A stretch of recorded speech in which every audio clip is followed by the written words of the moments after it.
नमस्कार, किस्मत कनेक्शन में आपका स्वागत है। भारत के बारे में कुछ महत्वपूर्ण भविष्यवाणियाँ। दुनिया के सभी भविष्यवक्ताओं ने 21वीं सदी में भारत के विश्व शक्ति बनने की भविष्यवाणी की है। हालांकि एशिया में सैन्य तनाव अपने चरम पर है। भारत, पाकिस्तान, उत्तर कोरिया, दक्षिण कोरिया, चीन, ताइवान आदि देशों के अलावा बर्मा, बांग्लादेश, श्रीलंका जैसे छोटे देश भी असंतोष की आग में जल रहे हैं। यहाँ भारत के संदर्भ में भविष्यवाणी।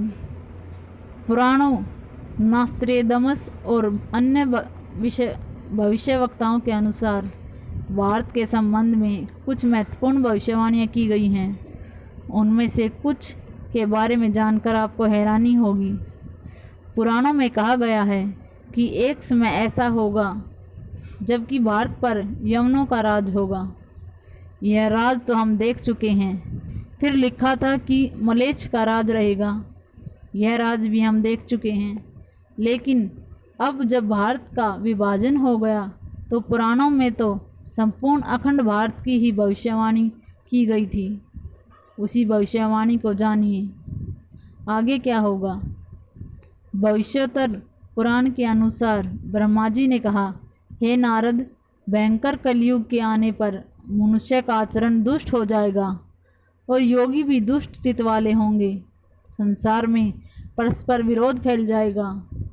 द्विज, ब्राह्मण, क्षत्रिय और वैश्य दुष्ट कर्म करने वाले होंगे और विशेषकर राजाओं में चरित्रहीनता आ जाएगी। देश देश और गांव गांव में कष्ट बढ़ जाएंगे। संत जन दुखी होंगे। अपने धर्म को छोड़कर लोग दूसरे धर्म का आश्रय लेंगे। देवताओं का देवत्व भी नष्ट हो जाएगा और उनका आशीर्वाद भी नहीं रहेगा। मनुष्यों की बुद्धि धर्म से विपरीत हो जाएगी और पृथ्वी पर मलेच्छों के राज्य का विस्तार हो जाएगा। पुराणों में भारत में आज तक होने वाली सभी शासकों की वंशावली का उल्लेख मिलता है। पुराणकार पुराणों की भविष्यवाणियों का अलग अलग अर्थ निकालते हैं। पुराणकार मानते हैं कि जैसे जैसे कलयुग आगे बढ़ेगा वैसे वैसे भारत की गद्दी पर वेद विरोधी लोगों का शासन होने लगेगा। ये ऐसे लोग होंगे जो जनता से झूठ बोलेंगे और अपने कुतर्कों द्वारा एक दूसरे की आलोचना करेंगे और जिनका कोई धर्म नहीं होगा। ये सभी विधर्मी होंगे।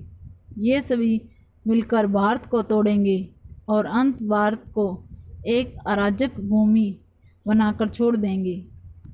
माना जाता है कि जिस दिन नर और नारायण पर्वत आपस में मिल जाएंगे, बद्रीनाथ का मार्ग पूरी तरह बंद हो जाएगा।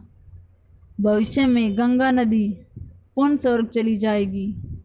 फिर गंगा किनारे बसे तीर्थ स्थलों का कोई महत्व नहीं रहेगा। वे नाम मात्र के तीर्थ स्थल होंगे। केदार घाटी में 2 पहाड़ हैं, नर और नारायण पर्वत। पुराणों के अनुसार गंगा स्वर्ग की नदी है और इस नदी को किसी भी प्रकार से दूषित करने और इसके स्वाभाविक रूप से छेड़खानी करने का परिणाम होगा संपूर्ण जम्बू खंड का विनाश और गंगा का पूर्ण स्वर्ग में चले जाना। इस क्षेत्र में भयंकर प्राकृतिक आपदाएं आने की भविष्यवाणी कही गई है। पुराणों में बद्री केदारनाथ के रूठने का जिक्र मिलता है। पुराणों के अनुसार कलयुग के 5000 वर्ष बीत जाने के बाद पृथ्वी पर पाप का साम्राज्य होगा। कलयुग अपने चरम पर होगा। तब लोगों की आस्था लोभ, लालच और काम पर आधारित होगी। सच्चे भक्तों की कमी हो जाएगी। ढोंगी और पाखंडी भक्तों और साधुओं का बोलबाला होगा। ढोंगी संत जन धर्म की गलत व्याख्या कर समाज को दिशाहीन कर देंगे। तब इसका परिणाम यह होगा कि धरती पर मनुष्यों के पाप को धोने वाली गंगा स्वर्ग लौट जाएगी। आपको हमारी यह जानकारी कैसी लगी? अपने विचार नीचे दिए गए कमेंट बॉक्स में ज़रूर दें।